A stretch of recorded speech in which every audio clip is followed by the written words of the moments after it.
So how do you know if this IP is malicious? Well, the first thing I would do is look for open source intelligence references online. But there are a lot of different sources for this type of information, so I created a tool called Hashlee that will help with this. Let's check it out.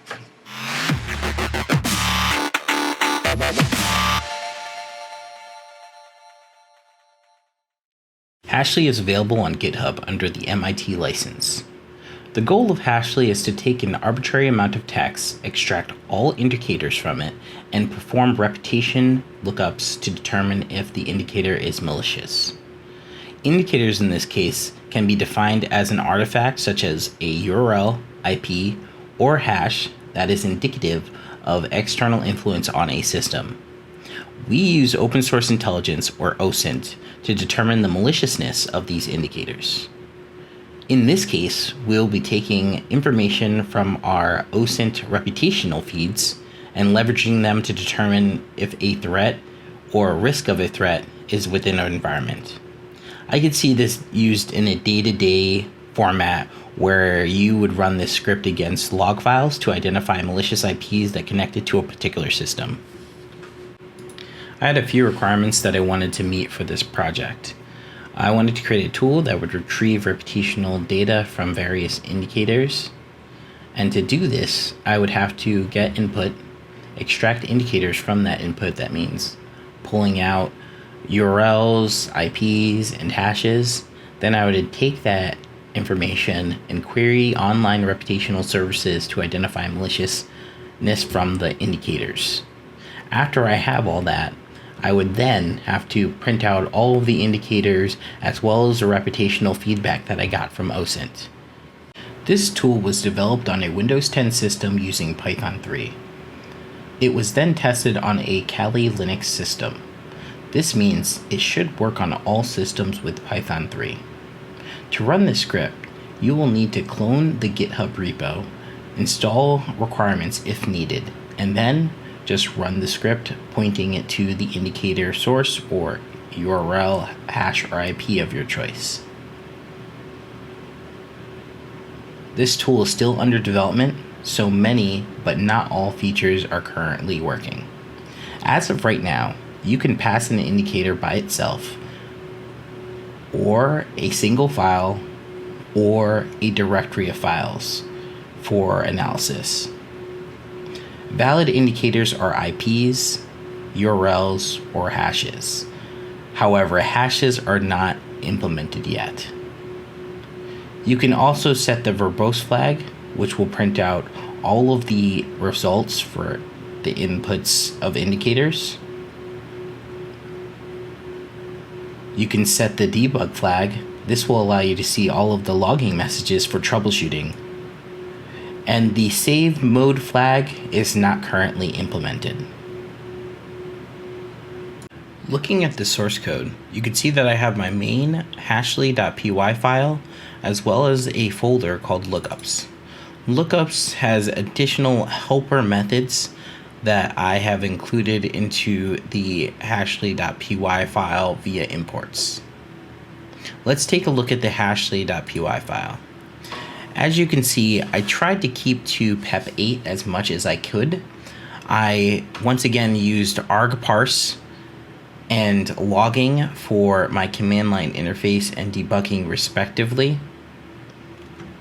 If you look at the way that I was able to parse out each one of the indicators, you can see that I leveraged regexes in order to pull out the needed information. Looking at one of the lookup files, you can see my logic for querying the various OSINT reputation services. As you can see, I go down a list of, in this case, 2 different sources for URL reputation. Now, if I wanted to add more, all I'd need to do is take this logic and apply it to a different website. I use requests to query those pages, and then I will check the page return information for specific artifacts such as an icon or a page element that would indicate that that URL or indicator is malicious. Now let's see Hashlee in action.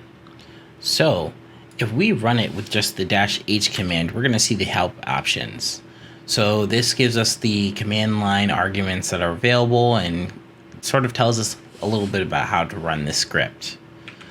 Let's start by sending in a IP address to Hashlee and see how it deals with it.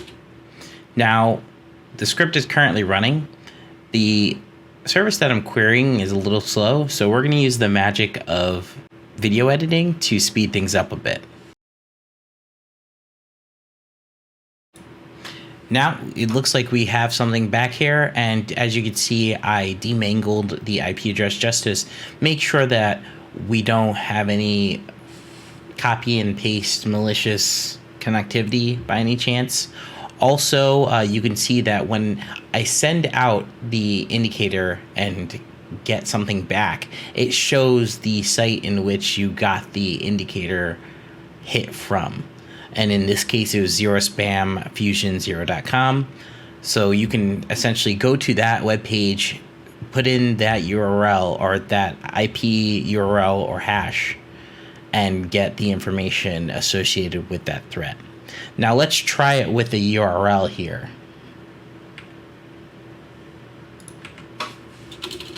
So instead of the IP address, let's go ahead and put in a URL. And see if Hashlee comes back with something else.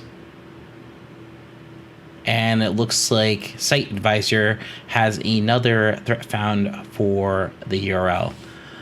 Now, just to check, let's see if we put in something where it is a known good URL.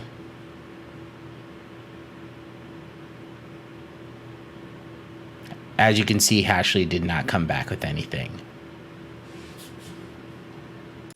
So let's see what the debug looks like for this. So I'm going to run the known good URL once again, and I'm going to do the -d option. This is going to allow us to be able to see the different things that Hashlee is doing in real time. So let's go ahead and run that, and you can see a lot of the output in the Hashlee logger, where it is telling you every step of the way what type of things it's doing. And as you can see, there were no results for it. Next, I want to show you what it looks like when you pass a file to Hashlee with various indicators. In this case, just because IP takes a long time to run, I'm going to put in URLs. So in this file that I'm going to pass into Hashlee, it's going to have URLs, and two of them are going to be known good, and then one is going to be known malicious. That nctrnl.us is actually the nocturnal loader C2, so I would not suggest going to that in your web browser. Let's run it against Hashlee right now and see what we get out of it.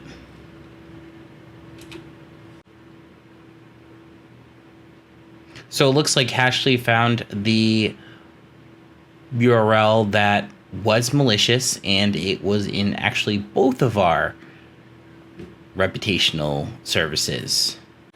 Next, I want to show you how Hashlee works against directories. So I made this directory Hashlee test that has two files in it. So it has text1 and text2.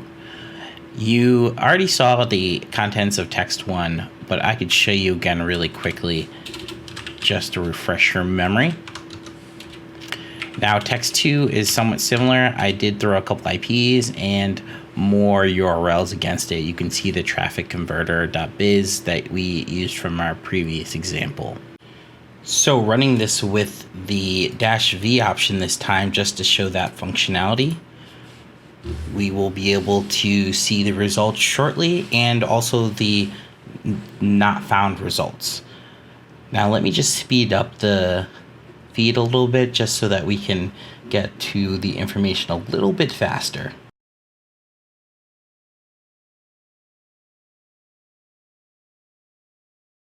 And there we have it. We have all the results. In the future, I would like to incorporate a configuration file into Hashlee.